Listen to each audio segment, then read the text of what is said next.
All right, so you want to cut some soft layers into your hair at home.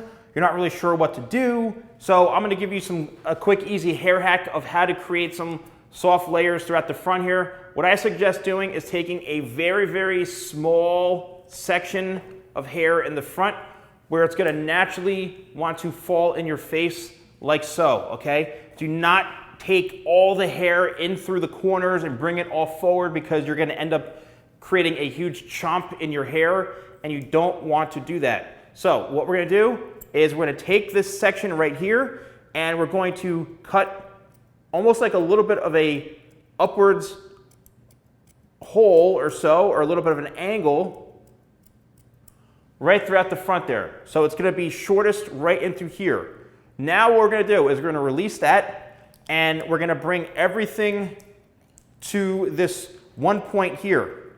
Now what we can do is we can bring all the hair forward, and we're going to use that as our guide. Again, it all depends on how short you want this. But what you're going to do is you're going to cut the hair downwards with the tip of the scissor pointing down, and we're going to try to overextend and comb all this hair forward. So we're going to preserve and protect all of this length. And what we're doing is little baby cuts, because the more you cut right into this, then the more you're going to lose all that length. And we're trying to just create a shape that goes from here, as you can see, all the way down towards the bottom. Same thing on this side. Push this hair out of the way. We're going to comb this hair forward towards the face like this, and you're going to cut upwards. All right, you're going to cut upwards to connect. We're kind of connecting the dots here. We're connecting the line to make sure we have a good flow, and we're combing all this hair forward towards the face. All right, and we're going to be cutting on an angle by just twisting our fingers this way. So we're keeping that shape in through here. So then what we can do is we can comb this all forward, and then if you need to, just create and accentuate that angle a little bit higher if you want, right in the front like this.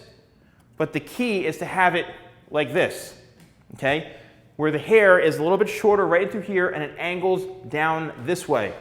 What you don't want to do is take all of this hair like this and cut straight across. You literally are going to cut a huge chunk and hole into your hair. You do not ever, ever, ever want to do that. You want to extend it all forward this way. So now, if you bring the hair back, again, this is a quick hair tip, a quick hair hack. If you're looking to create some soft layers around the face, you want to add a little bit of volume, you want to add a little bit of texture, right? And then you can see kind of what we're doing into here. It's just giving it a little more life, a little more volume. This is not, you know, blow dried. It's not, I just did it on dry hair, but this is something that I could suggest that you can give it a try. I always say, go into a salon, go see a professional if you want to have something like this done in a better way. But if you are just tired of, you know, the way your hair looks, you want to create a little bit of an angle, a little bit of face frame, a little bit of texture and volume, then it's a good way to kind of create some shape right throughout the front here by giving it some softness right through here without it looking very, very choppy or anything. It's got to be very seamless. Try this at your own risk. Obviously, I always say that, but give it a shot. Let me know. And thanks so much for watching, and I'll see you soon.